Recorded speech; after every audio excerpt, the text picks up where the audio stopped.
So the next thing that we have here to discuss is basically the graph of the cos function or cosine function.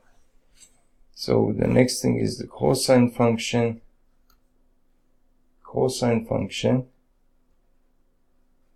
And so that is basically, we have basically cos, and the domain of the function is R, and the codomain of function is basically negative, the interval -1 to 1, which means that basically you would get basically a function like this. So you have, let's say that this is, for example, so in the previous video we talked about all the different values of the cos function. So if this is a unit circle, so basically, let me draw this over here so we have enough space here. So let's say that you have this unit circle here, and on this unit circle you have all of these values. For example, you can go all the way to theta and, for example, cos theta. And well, this is 0, this is, for example, pi by 2, and this is pi, and this is 3 pi by 2, and this is 2 pi, all in radians. And well, we said that basically when you have an angle of 0 degrees or 0 radians, basically you measure the value of the cos function along the horizontal axis, meaning that at 0 you will have an angle which basically it has no elevation here, it's just an angle just like this line. And so the length of the horizontal line is actually 1 unit. So that means that cos of, when theta is equal to 0, then the cos of 0 is equal to 1. And as I move along this circle, you can see that the length of this line is actually decreasing, meaning that, for example, when I get to this angle, then the length of the line has decreased to, for example, the length of this line has decreased to this length here. And as you move, basically the length of the line is decreasing and decreasing. So as you move towards 90 degrees, the value of the cos function starts from 1, goes all the way up to 0. Then from here, so the value of the cos over here is 1, over here is 0, the value over here goes all the way up to -1. So that means that you're decreasing here, going all the way up to -1. And when you start from here and keep moving in this direction, the value of the cos function is again increasing, getting closer to 1, meaning that getting closer again here to 0, and over here getting closer to 1. So that means that when theta is 0, then the cos of theta is equal to 1. When theta is equal to pi by 2, then the cos of theta is equal to 0. When theta is equal to pi, then the cos of theta is equal to -1, 3 pi by 2. The value of the cos function becomes 0, and at 2 pi the value of the cos function is 1. Right, so that is that. And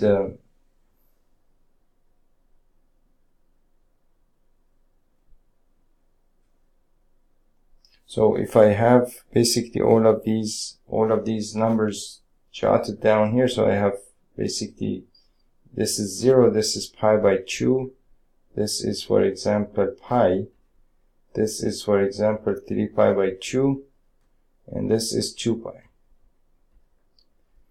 And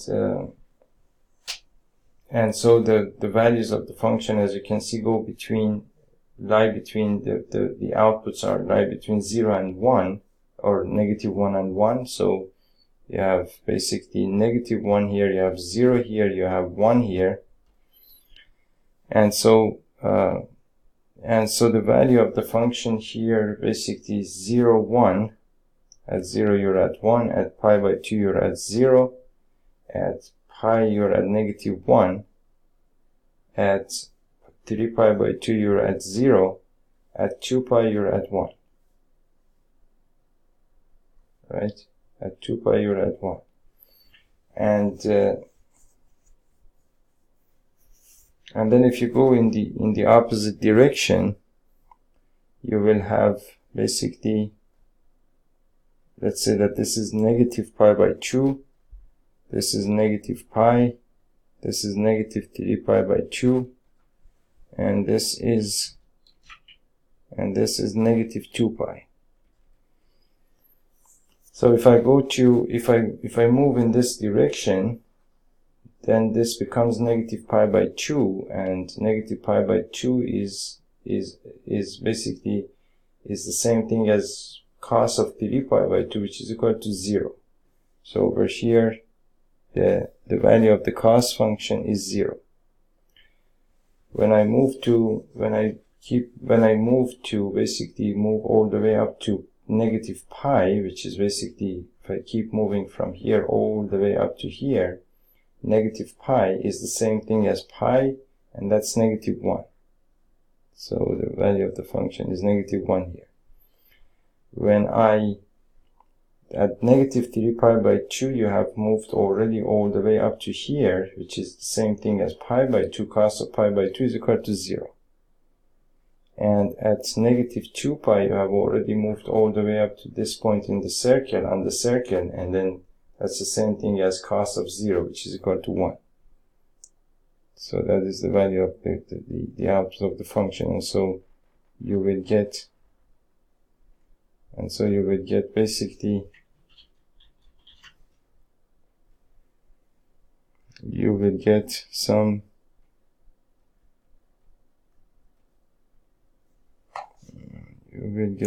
function like the following. Right, so you would get some function like this.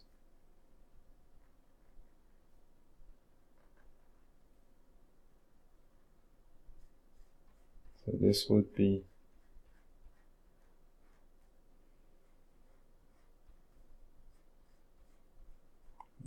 your function.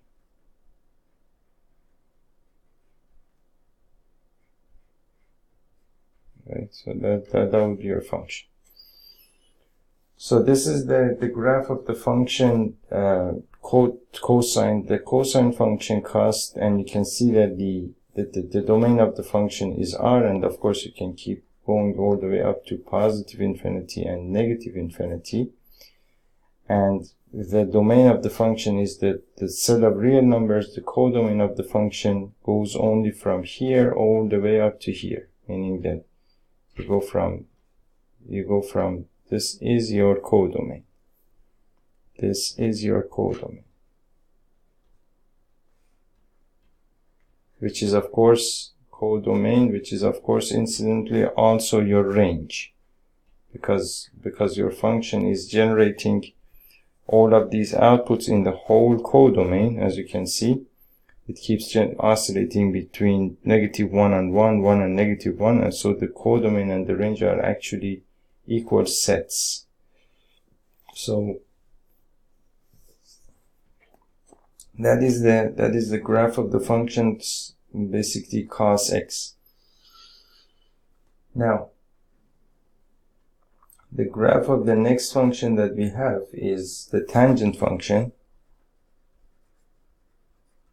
The tangent function, and the tangent function is basically is a function that you have, basically you have tan as a function from R minus, you have a function, the domain of the function is R minus this set, which is x such that x belongs to 2n plus 1 times pi by 2.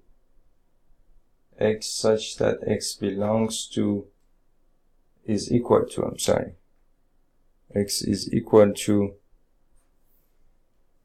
x is equal to 2n plus 1 times pi by 2, and n belongs to the set of integers, and this goes to the codomain is basically the set of real numbers.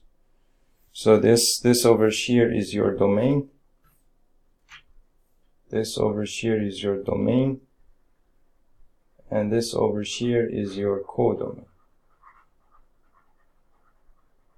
Right? So what your domain is that basically R minus all of these values, meaning that these values are excluded from your domain, meaning that all the values of x such that x is equal to 2n plus 1 times pi by 2, meaning all the basically all the odd multiples of pi by 2, and belonging to the set of integers, meaning that, for example, let's say that n is equal to 0. If n is equal to 0, then 2n plus 1 times pi by 2, 2n plus 1 times pi by 2 is going to be equal to 2 times 0, which is equal to 0, plus 1 is equal to 1. So 1 times pi by 2 is equal to pi by 2. So that is, well, 1 times pi by 2, meaning that the number is actually an odd number.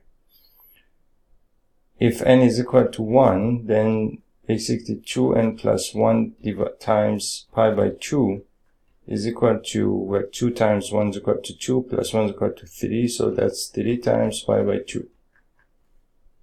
If n is equal to 2, then 2n plus 1 times pi by 2 is equal to 4 plus 1 is equal to 5. 5 times pi by 2. And as you can see, you can just keep going. 7 pi by 2, 9 pi by 2, and so on and so forth. So you can just keep going. 7 pi by 2, 9 pi by 2, 11 pi by 2, and so on and so forth. Now, if n is equal to negative 1, if n is equal to negative 1, then 2n plus 1, then 2n plus 1 times pi by 2 is equal to negative 2 plus 1 is equal to negative 1. That becomes negative 1 times pi by 2. If n is equal to negative, and of course you need to pay attention to the fact that I'm picking my numbers from the set of integers, meaning that I'm not picking, for example, some number like n is equal to 2.67 or 2.6 or something like that. That doesn't belong to the set of integers, of course. So if n is equal to negative 2, then 2n plus 1 is times pi by 2 is the same thing as 2 times negative 2 is equal to negative 4, negative 5.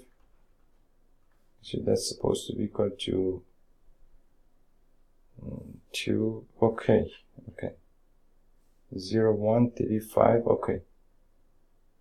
Actually, this is supposed to be equal to negative 2 plus 1. Negative 2 plus 1 gives me basically negative 2. Negative 2 plus 1 is equal to negative 1, so that's negative 1 pi by 2. Okay, so here basically you have negative pi by 2, okay, I got it. So you can see that I'll tell you more about this.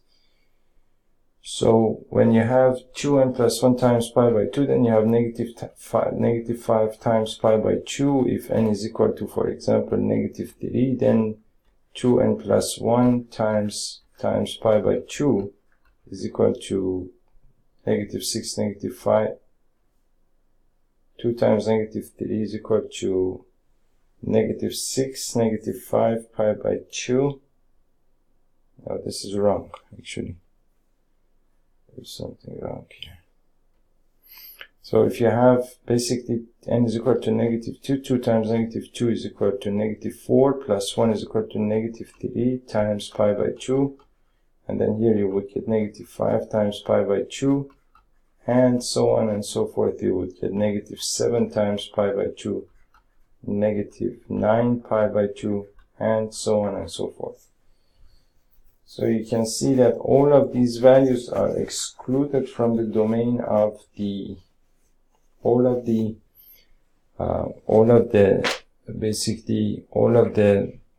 odd multiples of pi by 2 are excluded, meaning that over here you have the values that are excluded are, so you have negative pi by 2 here, negative pi by 2, then you have negative 3 pi by 2,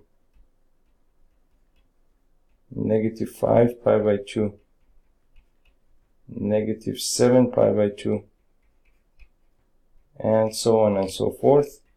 And on the other side you have basically pi by 2, you have 3 pi by 2, you have 5 pi by 2, you have 7 pi by 2, and so on and so forth, right? So all of these values are actually excluded from the domain of the function.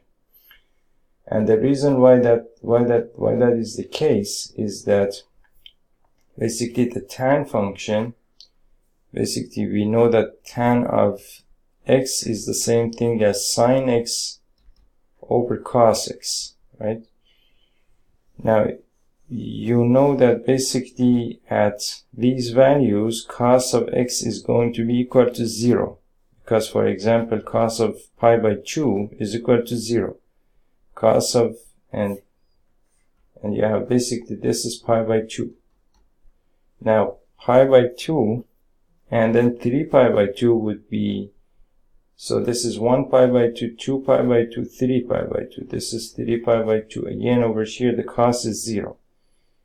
If you go for 5 pi by 2, you would end up over here. Again, the cos here is 0. 7 pi by 2, again, you will jump here and then the cos is 0. So, and if you go in the other direction, meaning that you move in this direction, so then you have negative pi by 2, which is this angle here.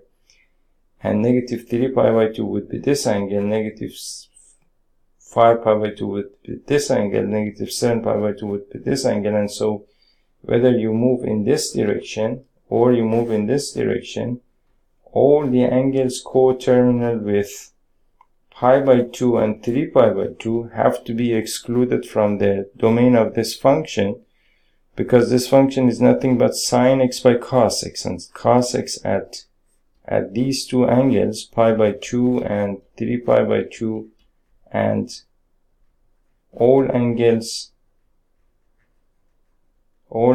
coterminal with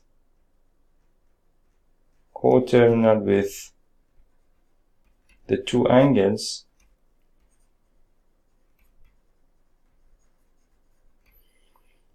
so basically the value of, you can say that the value of cos x at pi by 2, 3 pi by 2, and all angles coterminal with the two angles is equal to 0.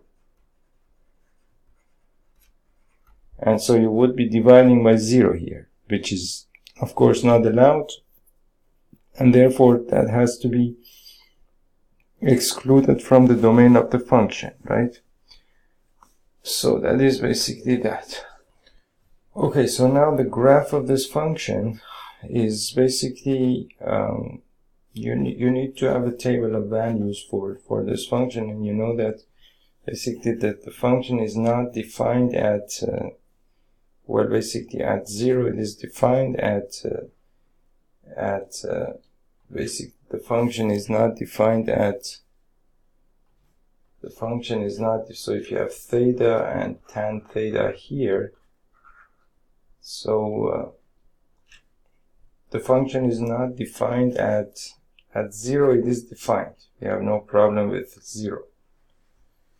So, and and at 0 the function goes through 0, because you know that basically when you have tan of x, which is equal to sine x divided by cos x, then basically what happens is that when theta is equal to 0, then this is sine 0 by cos 0. So sine 0 of course is equal to 0, so this becomes 0 divided by some value which is equal to 0. So this is going to give you a 0. So at 0 you have no problem, but then at pi by 2 you will have a problem, and the problem is that the function is not defined there. Not defined.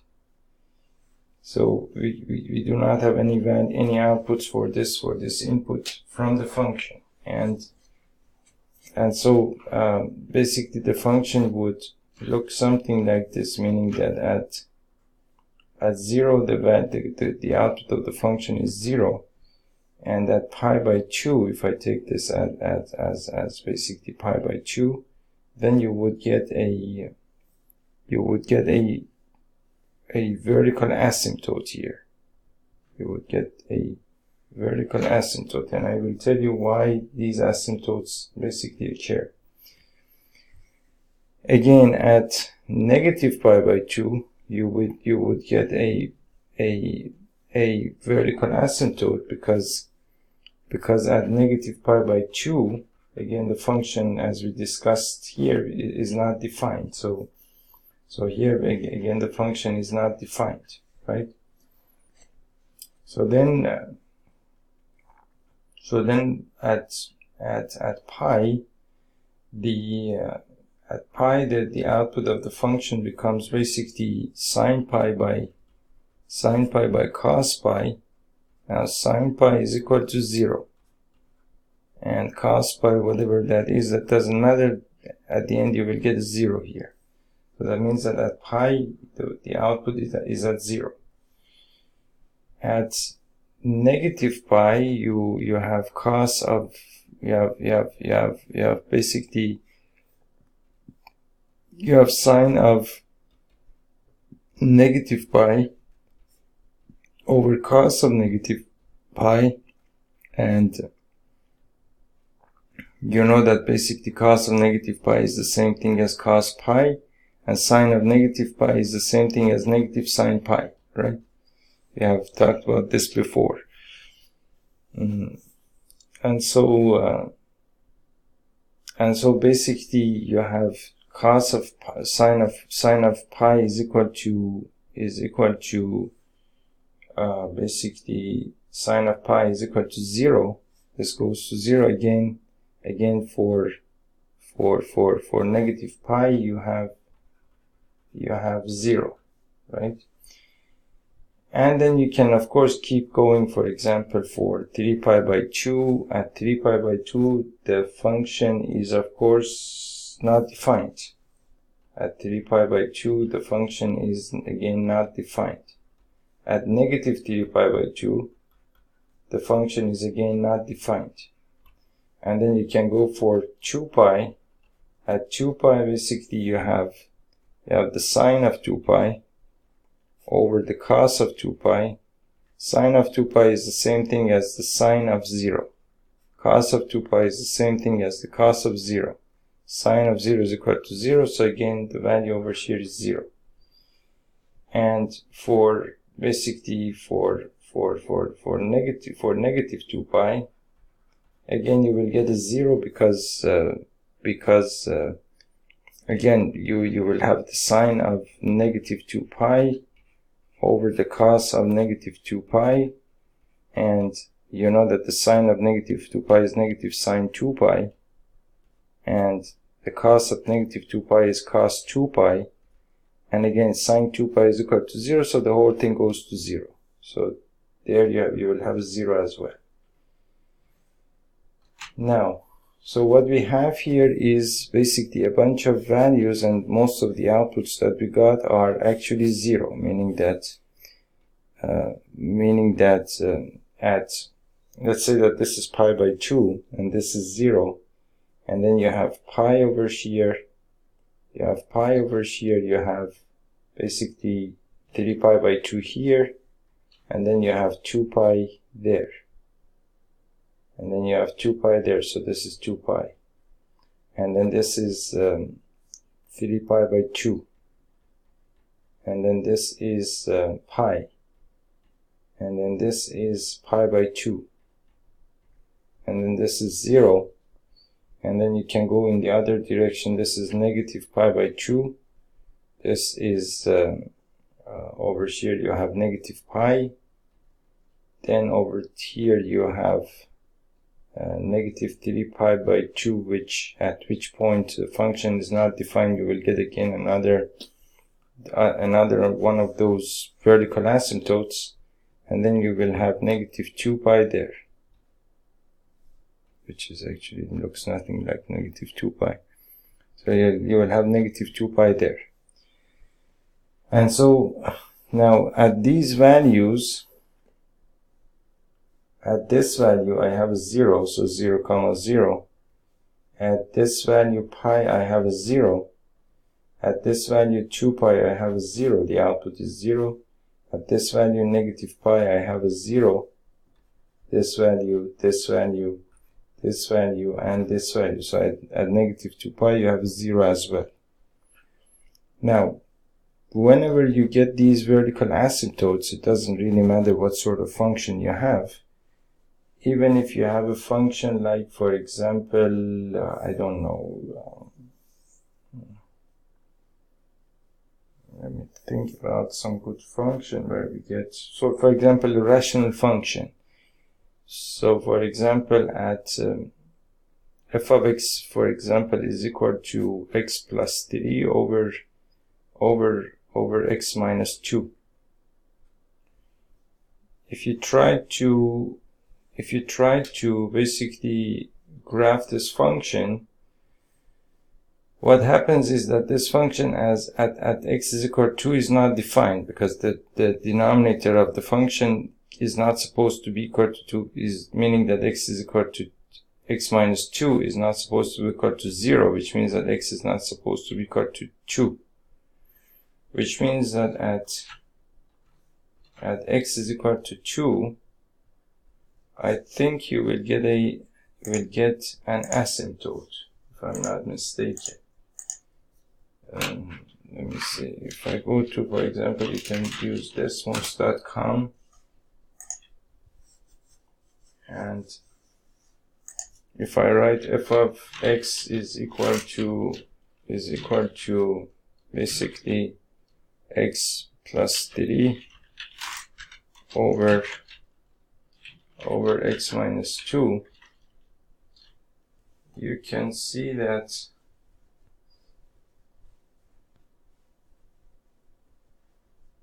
you will get actually two asymptotes here. You can see that you'll get actually two asymptotes here. You see that over here, at this is basically 0, 2, 4, 6, 8, and 10, and so you have an asymptote here, and you have another asymptote, and you have no other asymptote actually, only x is equal to 2. So, which means that at x is equal to 2, you will have this asymptote, which is basically this point over here, right? And then the function basically tends to that asymptote this way, meaning that the function tends to that asymptote. Let me take a look at this function.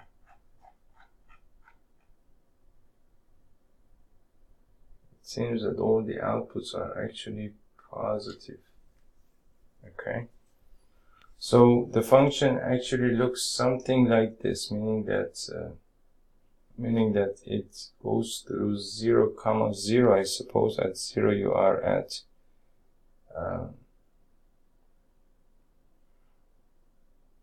so you have 3 by negative 2, negative 3 halves.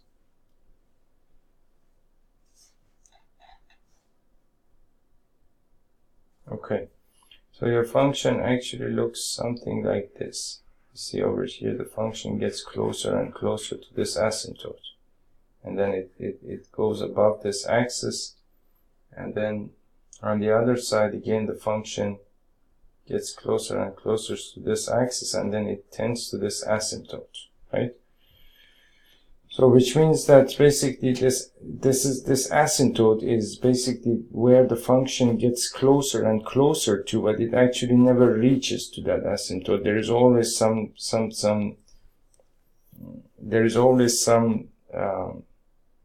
distance between the graph of your function and the asymptote.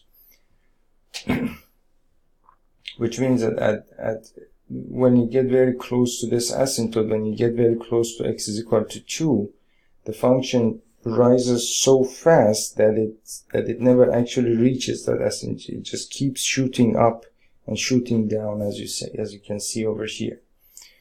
So that's basically what an asymptote normally does in any sort of function, really. And so basically if we come over here, the same thing again happens here, meaning that normally a tan function looks normally something like this, meaning that you get basically all of these. Suppose that this is the y-axis, this is the x-axis. At pi by 2 you will get this asymptote, and then you have this point, and you have another asymptote here, you will have another asymptote here, right? And you have this point and another asymptote here, and so on and so forth. And we found out that basically the values of the function at these points are 0.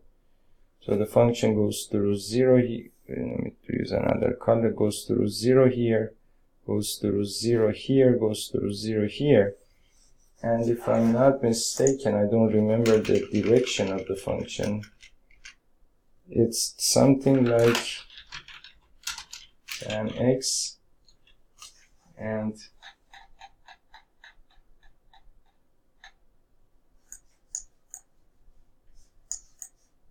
why is it showing negative 30? Okay. So at these points, what happens is that the function basically behaves like this. It tends to these asymptotes like this, and on the other side tends to the asymptote this way, meaning that you will get basically a function like this, and again the same thing happens over here. And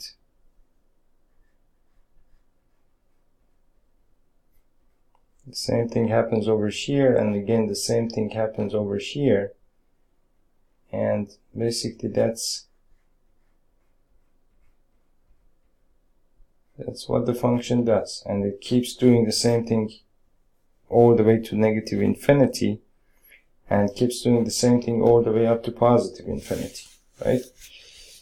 Now the reason why the function is tending to these asymptotes on the basically in this manner is that basically, as you can see, as I'm getting closer and closer, for example, to now I will explain one of them, and then based on that you can use the same reasoning in order to understand, meaning that if you know what is happening here, then based on that you can explain this one and this one and this one and so on and so forth, all the way throughout the domain of the function. Meaning that basically, so let's try to reason through, for example, this part.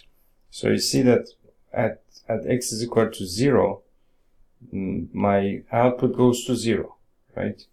Now as I'm getting closer and closer to pi by 2, so as I'm getting closer and closer to pi by 2, if I have a unit circle here, now we have to monitor basically two things simultaneously. So I'm at 0, I'm right here, and I'm moving towards pi by 2, right? Now, as I'm moving towards pi by 2, there is sine of x, and there is also cos of x that are changing simultaneously, of course. Now, how is sine of x changing? Sine of x is changing from 0 and going all the way up to 1.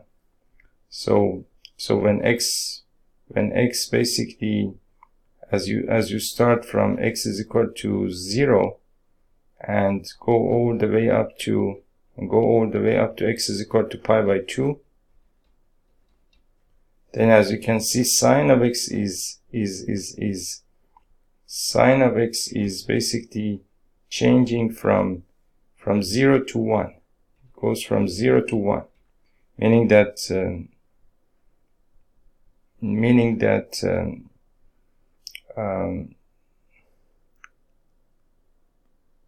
well, it's changing from 0 to 1, of course. Now, what happens to cos of x is that cos of x is basically going from 1 all the way up to 0.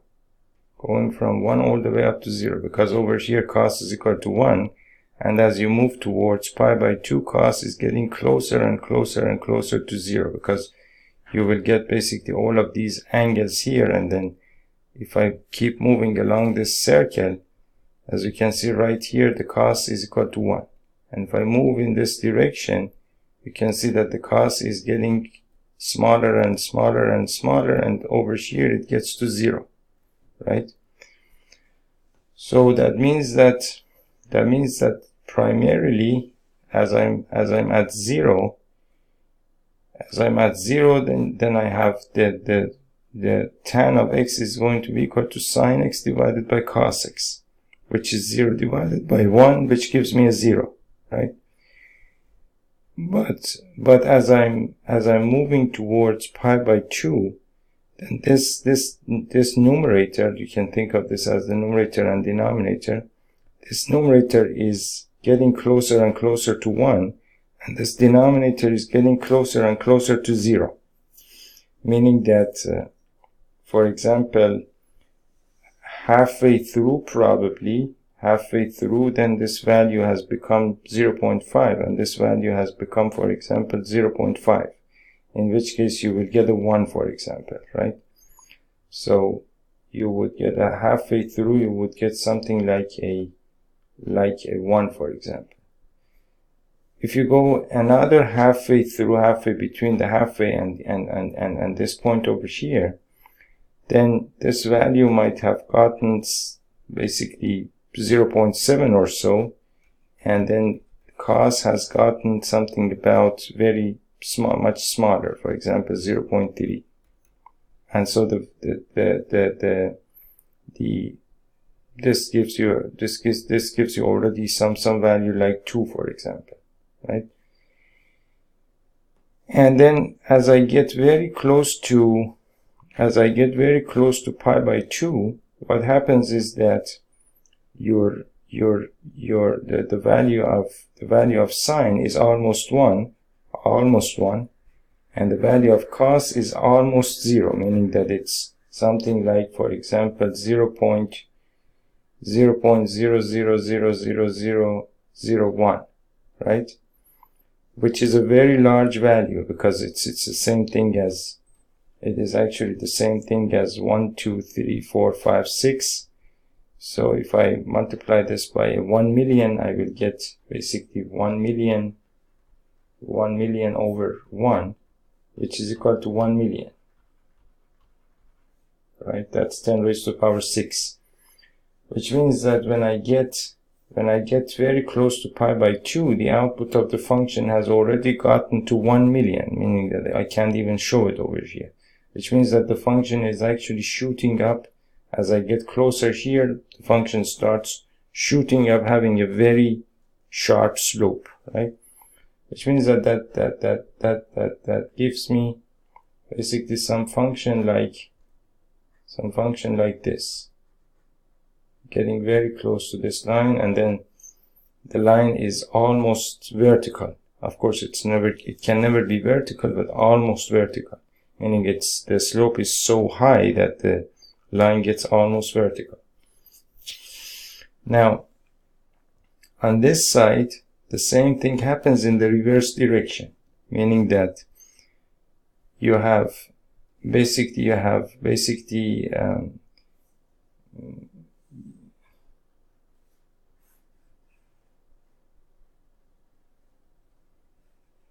meaning that now this time I'm starting at 0, which is right here, and now I'm moving in this direction, right? So again, sine and cos are changing together, which means that basically at x is equal to 0, then basically at x is equal to 0, sine x is equal to 0, sine x is equal to 0, and at x is equal to 0, cos x is equal to 1. At x is equal to 0, cos x is equal to 1. Now at x is equal to negative pi by 2, at x is equal to negative pi by 2, which is essentially this angle here, sine has become negative 1, sine of x has become negative 1, and cos of x has become 0, right? So, which means that when I'm at x is equal to 0, then of course you can think of this as ratios of sine x by cos x, which is nothing but tan x. So sine x by cos x at x is equal to 0 gives me 0 divided by 1, which is equal to 0, the value that I have here. And basically as I keep moving towards negative pi by 2, what happens is that the value of sine is decreasing, meaning that it's getting closer and closer to negative 1, and the value of cos is again decreasing, getting closer and closer to 0, meaning that, for example, halfway through, what happens is that, for example, if I get to negative pi by 4, for example, at x is equal to negative pi by 4, the value of sine x has become, for example, the value of sine x has become something like, for example, negative 0.7, and the value of cos x has become something like, for example, square root of 2 by 2, which is something like, for example, 0.7 or so, right?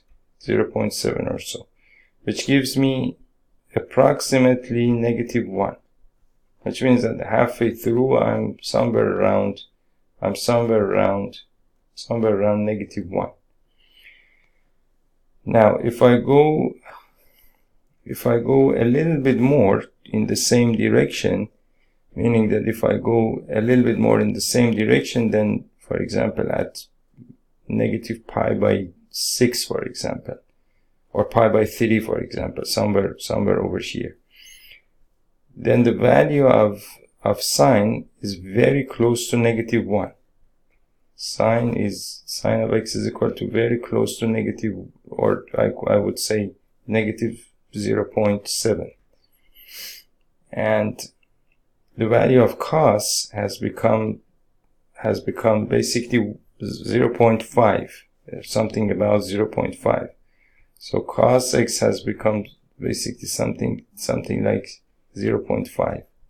And so negative, taking note of the negative and 0.7, 0.5, that would give you some value like negative, I don't know, something like 1.2, 1.3, negative 1.2, 1.3, which gives me, for example, some value like this. Okay. Now suppose that I just keep going and get very close to this, to negative pi by 2. At negative pi by 2, the value of sine has become, now x is very close to very close to negative pi by 2, then the sine x has become is approximately negative 1, and cos x is approximately 0, right? Meaning that you could well say that, for example, you're dividing negative 1 by, for example, 0.000001, right? That gives you some value like, for example, negative 10 million or 1 million or something like that, depending on the number of zeros that you have here. So that's the same thing as approximately that's the same thing as approximately negative, for example, 10 million. Right? That's very close to pi by 2, negative pi by 2. Which means that when you get somewhere over here, the function has already reached negative 10 million or 1 million that I can't even show here, which means that the value is, well, let's just say that, for example, this is a very very small number, right? Which means that it gives you some function like this.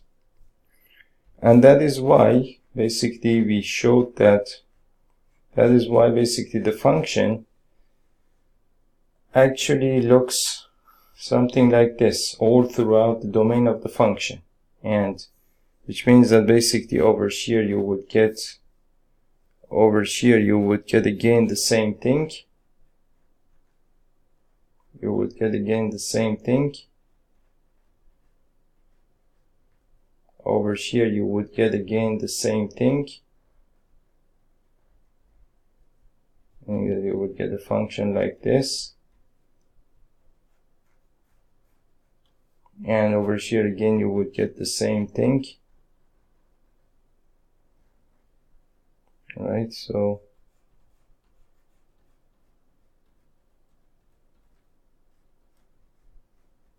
that is the graph of the function f of x is equal to tan x.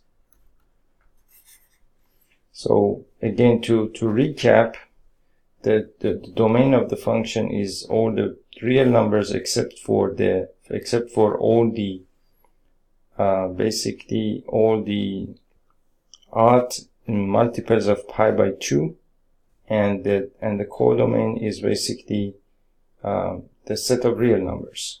And of course the range is also the set of real numbers. As you can see here, the function is generating all of these values from negative infinity all the way up to positive infinity, meaning that the codomain and the range are actually the same sets.